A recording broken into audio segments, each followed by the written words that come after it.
All right, welcome to Faithology and Christology, where we're building faith and destroying doubt. I am Mark Nathaniel Skelton. I am your teacher and host, and today we're talking about an amazing archaeological discovery that helps to prove the integrity of the Holy Scriptures.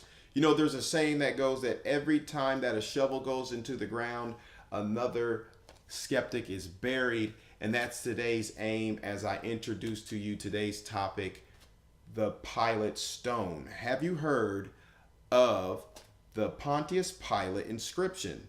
Let me tell you a little bit about it. Now, the Pilate stone was discovered at the archaeological site of Caesarea Maritima in 1961, modern day Israel. Now, what's fascinating about this particular artifact is that it is an authentic first century Roman inscription that mentions the name of Pontius Pilate. Now I know what you're thinking. What does that got to do with the price of tea in China? Well, let me tell you.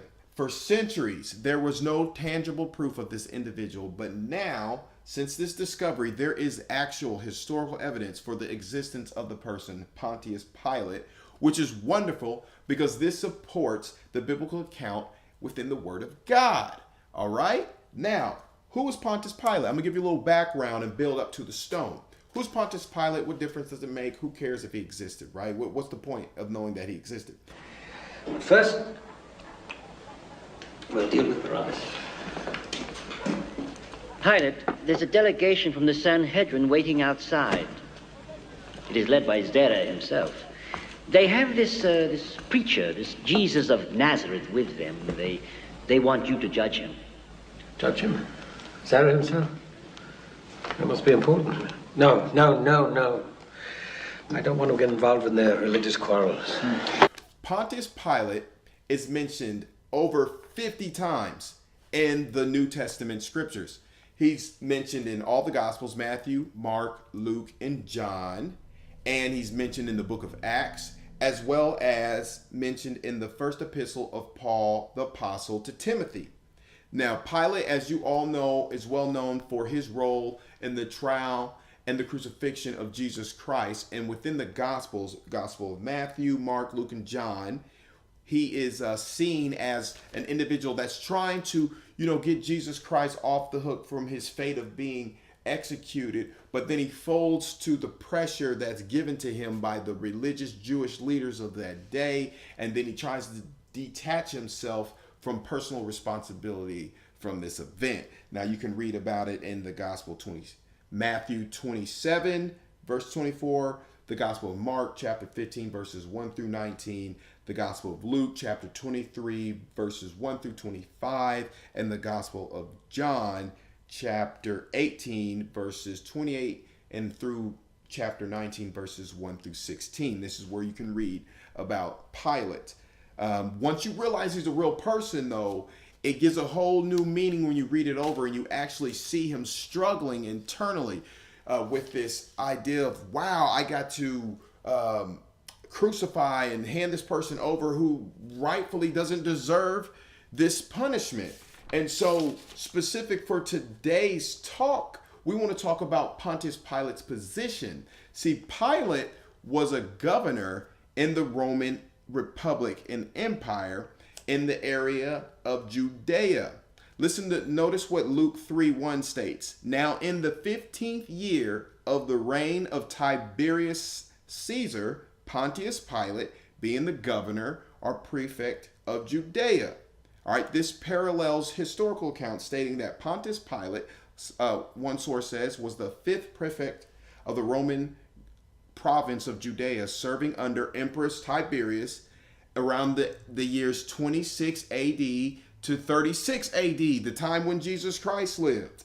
Now, the prefect was kind of like a district manager for a company. He's over this certain region, and he was responsible for military, civil, criminal affairs. He was appointed by Tiberius Caesar in 26 AD. He arrived and made his official residence in Caesarea Maritima, the Roman capital of Judea. And I'll give all the resources at the end of the video.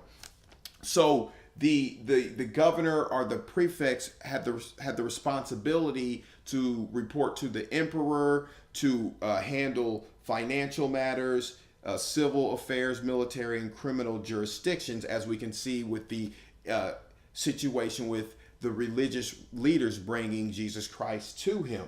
There's other Jewish literature, such as, I know we've all heard of Josephus and Philo of Alexander. They give accounts of this individual Pontius Pilate and report that he repeatedly caused near insurrections among the Jews because of his insensitivity to the Jewish customs. Now, what these accounts establish, the New Testament sources, Josephus, Philo, in addition to some less reliable legends and traditions, they establish, however, that they agree that he was the governor of Rome, that he lived in Judea, and that he breathed during the first century. But I know what you're asking. Is this fact? Is this fable? Is this reliable? You know, people always talking about, oh, are the people and the story in the Bible's true? Or are they fairy tales? No. Okay, they're not fairy tales. Let's talk a little bit about the discovery of Pilate's inscription. See, scholars and skeptics alike question whether a man by the name of Pontius Pilate ever existed, but at this discovery, all these questions was laid to rest. The limestone block was discovered in June 1961 by Italian archaeologists led by Dr. Antonio Frova while excavating in the area of an ancient theater built by decree of Herod the Great, along with the city of Caesarea. Now listen, Antonio Frova was the director of the Italian archaeologist mission in Israel, where he excavated the Herodian theater and found the famous Pilate inscription bearing the name Pontius Pilate. Now the artifact is a fragment of a decantatory inscription, probably for a temple and possibly in honor of Tiberius. And the artifact is the stone actually was reused in the 4th century, so hundreds of years later, as a building block. Listen, it was a building block for a set of stairs belonging to a structure erected behind the stage house of this theater. And it was discovered there, still attached to the ancient staircase by the archaeologists. So it was like a coincidence or accidental find, right? The theater is located in the town that is called Caesarea Maritima in the present day city of Caesarea on the sea, also called Maritima. Okay, so let me give you a little details about this particular stone. The stone it's a limestone stone.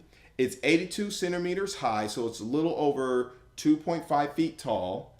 It's 65 centimeters wide, so a little over 2 feet wide. And it was used for a building dedication, and it was inscribed with 4 lines. Now, this is the part that's shocking. The lines are in Latin, but when you translate the Latin to English, the inscription reads, "To the divine Augusti Tiberia, Pontius Pilate, prefect of Judea, has dedicated this." Wow, now listen again. Luke 3:1. Now in the 15th year of the reign of Tiberius Caesar, Pontius Pilate, being the governor, the prefect of Judea.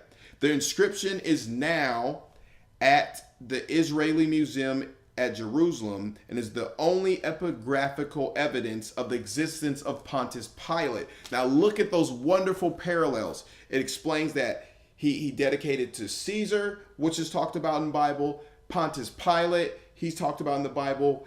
His position as governor, which is talked about in the Bible, and the land of Judea, which is talked about in the land of the Bible. Now, how does this support the biblical account? Well, this evidence gives us confidence that the places and the people mentioned in the Bible are actually accurate. Okay, there was a man by the name of Pontius Pilate. He was in the position to hand Jesus Christ over to be crucified, which is so instrumental to the gospel message of the death, burial, and resurrection of Jesus Christ. He played a role in that. He played a role in the death of Jesus, which led to the burial of Jesus, which led to the resurrection of Jesus Christ. Amen. And listen, next, it gives us confidence that the biblical accounts have not changed over the centuries. Everybody talking about the Bible's changing. And no, the only thing that needs to change is the way you think, in that the scriptures are true. Listen to what Deuteronomy states, 30:19. I call heaven and earth to record, heaven and earth, to record this day against you, that I've set before you life and death, blessings and cursing, and choose life so that you and your seed after you may be blessed. Okay? He's given the earth as a witness. You know, the trees, he's given archaeological evidence, the sun and the moon, to prove to you that this message is true. And now if this is true, what's true is what's next coming is that Christ will return for his church and for his people that are looking for him. And I'm telling you, that gives us confidence that everything that the Lord speaks will be fulfilled in its time. It's true. What else could be true? It's all awesome and it's all good. And I'm just encouraging you to give the Bible another look. If you have any other questions, we're just scratching the surface. There's tons of stories. There's tons of archaeological evidence that needs to be revealed to us as the people. And if you got any questions, I'll put my information at the end. You can send me, don't forget to subscribe. Leave a response, ask me a question, and until next time, God bless you all. Peace.